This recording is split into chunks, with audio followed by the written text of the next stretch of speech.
So by now you've probably seen my list of the worst movies I've ever reviewed on my show. Now it's time to look at the best ones I've ever reviewed. Contrary to what you might think, I have actually done some genuinely good movies on my show, and actually, there were more changes to this list than there was to the worst movies one. I think that's probably because over the past couple of years, I've kind of shifted more towards genuine cult classics as opposed to just bad movies. So this is a list that definitely needed some updating. Now to give you the criteria for this, these aren't so bad they're good movies. So again, nothing like Miami Connection or Challenge of the Tiger or any of that stuff. For the most part, these are actually good movies. Now there is still some campy stuff in here. A lot of these movies are tongue-in-cheek and don't really take themselves too seriously. But for the most part, these are genuinely well-made movies that are entertaining. And they're entertaining for the reasons that they were supposed to be entertaining. They're not unintentionally hilarious or anything like that. So anyway, here is the list of the best movies I've ever reviewed, 200th episode edition.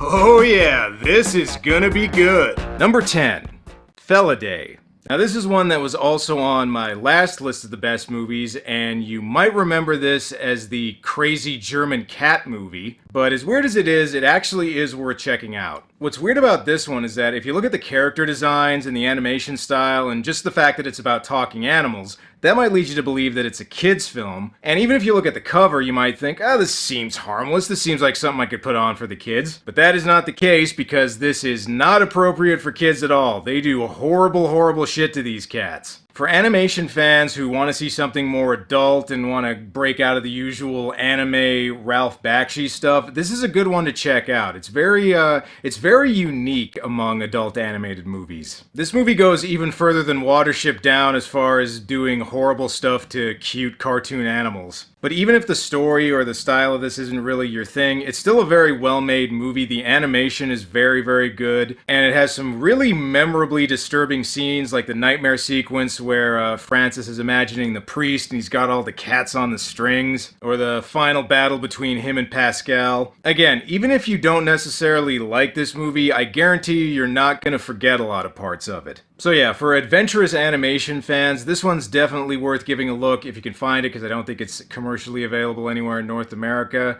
And as disturbing as parts of it are, it's still a bit easier to take than something like Once Upon a Girl. Although, I don't know, depending on what you're into, maybe you'd like that one. I don't know. I'm not judging. Oh yeah, this is gonna be good. Number 9, Death Machine. Now here's another one that was on my previous best movies list. This is one that, again, just like Felidae, doesn't really get a whole lot of attention. That could be because it hasn't really been given a proper release in North America, or at least the director's cut hasn't. They do have the sort of theatrical edited version. That one's not as good. If you can find the director's cut of this movie, do so. It is a pretty entertaining, just unapologetic B-movie sci-fi action flick. It's got Brad Dourif playing a creepy weirdo, which is the kind of role he was born to play. He looks like he's playing a hacker version of Tommy Wiseau in this. And this is the type of movie where, even though it's made by a first-time director, you can tell the guy doing it definitely has some talent. So it's kind of similar to something like Evil Dead or Phantasm, which is actually going to be on the list later. But it's a movie with a relatively simple premise and story that manages to use its low budget very well. Also, I really like the robot design in this movie. It looks like a cross between Ed 209 and the Xenomorph from Aliens. The one thing about the design I don't like is that whenever you see the whole robot, it has really tiny feet for some reason. It looks like it shouldn't even be able to stand up. Like, to me, this thing should have had big, gnarly Ed 209 feet on it. But other than that, I really like the design of this thing. The action sequences are well done, especially the part where the robot attacks him in the elevator. So if you just want a simple, enjoyable sci-fi horror movie with a nice-looking robot in it, go check out Death Machine.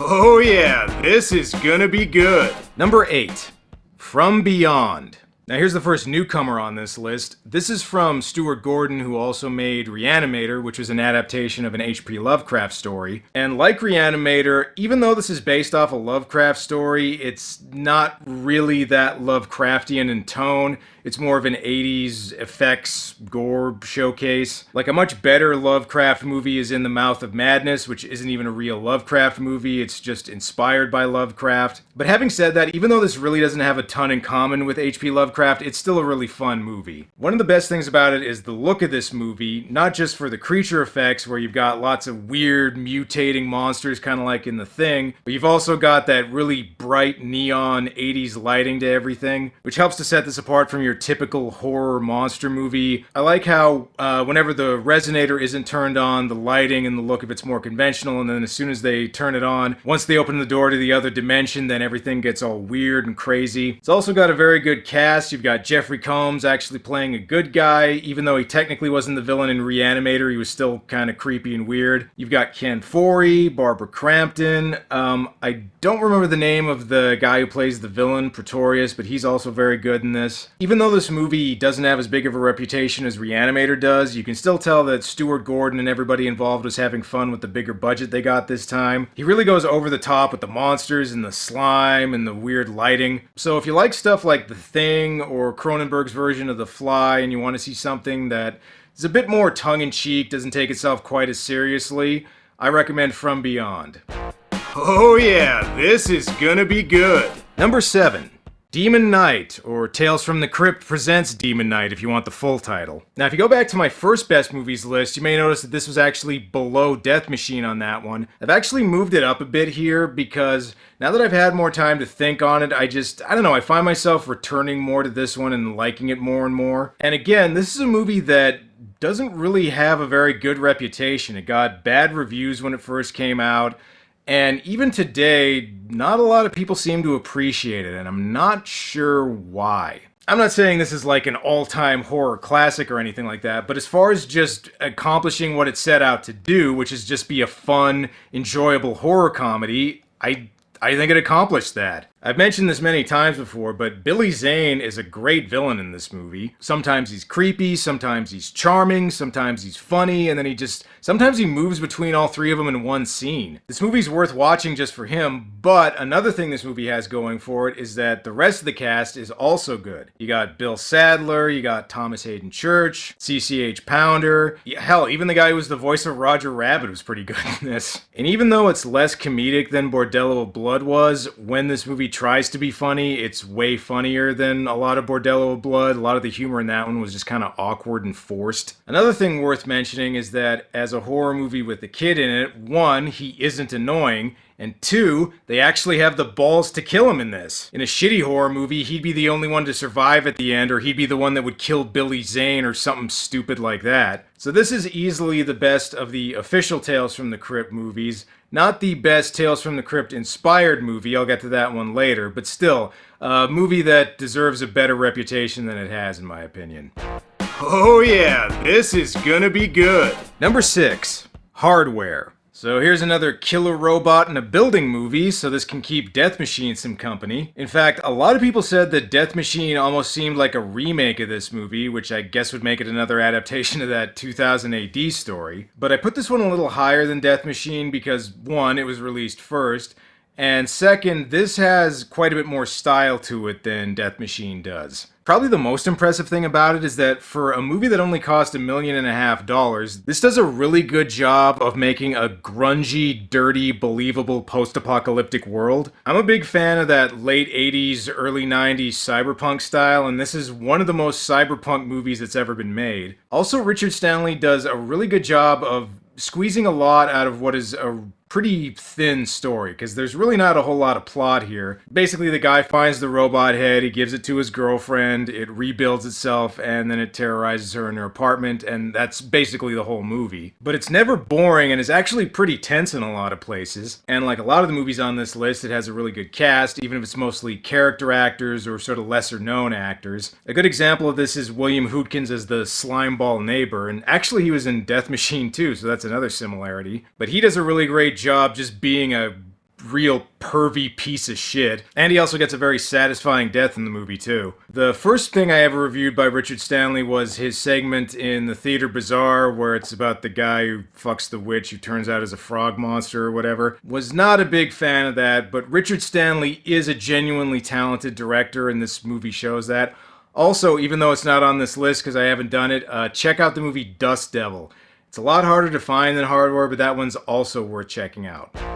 Oh yeah, this is gonna be good. Number 5, The Gate. Hey, there's a Canadian movie on this list. This is one of the more popular movies on this list. It's one that even people not familiar with a lot of the other movies might have heard of, even if they haven't seen it. And I think the reason it's one of the more well-known ones is that it's just an unapologetically fun movie. I said this in the video, but if you're a parent and you're looking to get your kids into horror, this is a good place to start. I put this beside stuff like Poltergeist, where it's not super intense, but it still feels like a horror movie, and it doesn't feel like it was originally rated R and they cut it down to a PG-13. It feels like a PG-13 or PG horror movie that still does its job. Also, for a relatively low-budget movie, it's got some memorable effect sequences, like when the guy falls over and he turns into all the little demons, or the tornado effect at the end, Stephen Dorff getting the eyeball in his hand. Quite a few people who saw this movie when they were kids say that that's the part that stuck with him the most, is when he gets the eyeball in his hand and then he has to stab it with a pencil. It's also got a stop-motion monster at the end. I'm always a big fan of movies with stop-motion in them, so it was pretty much inevitable that this was going to be on the list. It's also a horror movie with kids as the focus, and the kids aren't annoying, which is a delicate balance that a lot of movies don't get right. So yeah, if you're looking for something that's genuinely scary and disturbing, I probably wouldn't pick this one.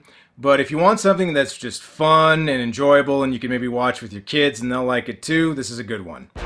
Oh yeah, this is gonna be good. Number 4, Life Force. Alright, I already did a 2-part episode, and this was the number 1 pick on the last best movies list, so I'm not gonna talk too long about this one. Some people have pointed this out before, but this kinda has the feel of if Hammer Films had survived into the 80s, they might have made something like this.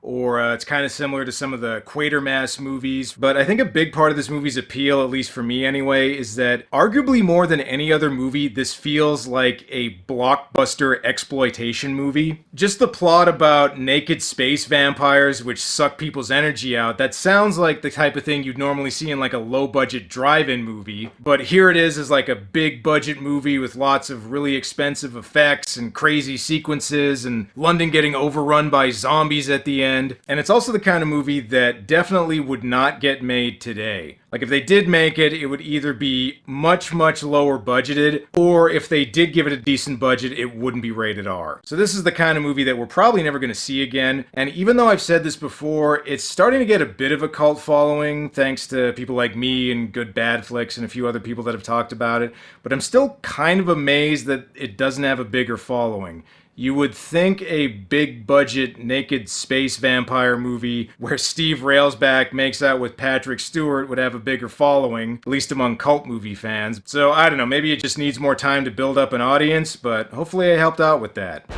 Oh yeah, this is gonna be good. Number 3, Phantasm. So starting now on this list, these are movies that are considered by horror fans and even some mainstream critics to be genuine classics. Phantasm was a bit of a sleeper hit when it first came out, and it actually managed to create a franchise. And even though it's not as popular as some of the bigger ones like Friday the 13th or Nightmare on Elm Street, it still, in my opinion, deserves to be mentioned alongside those ones. A big reason for that is because I think the Tall Man is a genuinely great horror movie villain. Whenever people mention like the great slasher or horror movie villains like Jason or Michael Myers or Chucky or whatever, they never seem to mention the Tall Man, and I'm not sure why. Also, like a lot of horror movie hits from the 70s and 80s, this movie proves that a skilled filmmaker with a little hard work and imagination can overcome a low budget. They explain a little bit more about the Tall Man in the sequels, but I like how in the first movie you're not really sure who or what he is or why he's doing what he's doing, and in my opinion that helps make him creepier. If you think about it, the plot of the movie where the Tall Man's shrinking down dead bodies into dwarves and using them as slave labor on another planet, in the hands of a less talented filmmaker, that could have turned out really silly and cheesy. But Don Coscarelli actually managed to make this a surreal, almost dreamlike movie. And of course it has lots of memorable elements like the flying silver ball, or when the Tall Man's finger turns into that weird bug. They're things that aren't really explained and don't really make a ton of sense, but they work within the logic of the movie.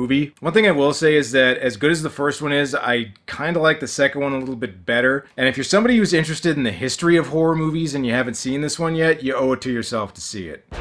Oh yeah, this is gonna be good. Number 2, Creepshow. Now, I mentioned that Demon Knight is the best Tales from the Crypt movie that actually has the Tales from the Crypt name on it. Creepshow is the actual best Tales from the Crypt movie as far as being an adaptation of the comics. One, it's an anthology, which is more in keeping with the Tales from the Crypt comics, which usually concentrated on shorter stories. And probably more than any other movie, this just captures the look and tone of those old 1950s horror comics almost perfectly. They're gory, but they're still tongue-in-cheek, and they have a really twisted sense of humor, which the comics all did. The movie's colorful. This is probably George Romero's best-looking movie. Like, Romero doesn't get a whole lot of credit for being a visual stylist, but he nails the look of those old comics with this one. And not just with the parts where he has the fake comic panels, but I'm talking about the colors and the shot composition, and then the parts where he has like the weird background with the comic-like effects on him. And this is another one where it's not a super scary horror movie. Unless you don't like cockroaches, then you're probably not gonna like that last sequence. But again, it's just a fun, enjoyable one. The tagline where it says it's the most fun you'll ever have being scared, that's accurate. And because this was an anthology, this could have led to a good franchise, and instead we got Creepshow 2, which was okay, and Creepshow 3, which was Creepshow 3. Now well, hopefully that show on Shudder's good. I still haven't seen that. I should probably watch that.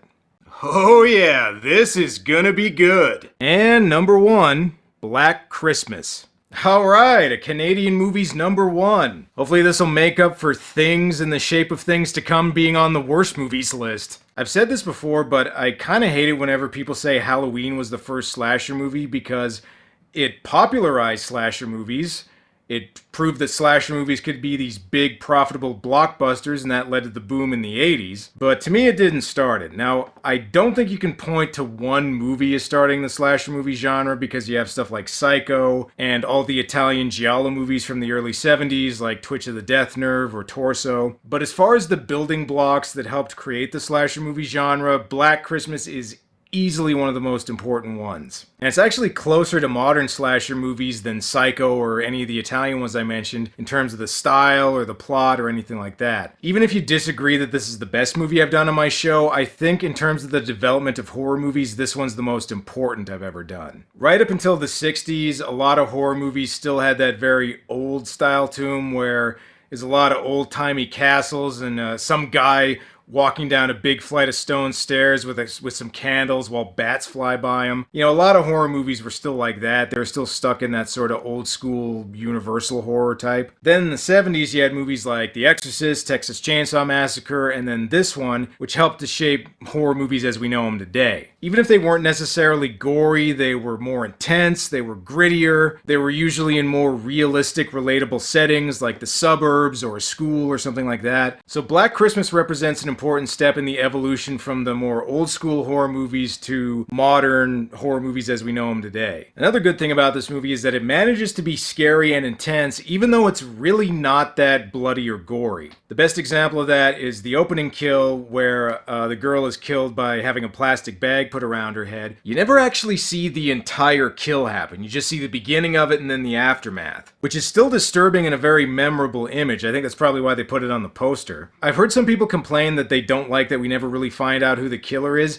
I actually like that about this movie, that you never see his face, you never know who he is exactly, other than his name's Billy maybe. You never know why he's doing what he's doing, and at the end, he's still on the loose. It's not the standard cliched slasher movie ending where you think he's dead and then his eyes open. It's just, oh, they thought they got him, but they didn't, and he's actually still on the loose in the house. That's a horror movie sequel hook that's not cheesy or cliched. Now, speaking of which, another thing people might not be able to get into nowadays is that the movie does the whole "the call is coming from inside the house" thing. Yeah, that's a cliche now, but I don't consider it a cliche if you're one of the movies that either invents it or helps popularize it. And in this movie, the lead up to that line is actually a pretty suspenseful sequence where they're following the phone signals to try and figure out where it's coming from. Because if you were somebody watching this originally back in 1974, you weren't expecting that because it wasn't a cliche yet. So there you go. There's my number 1 pick for the best movie I've done on my show. It's a genuine horror classic that I think people should check out.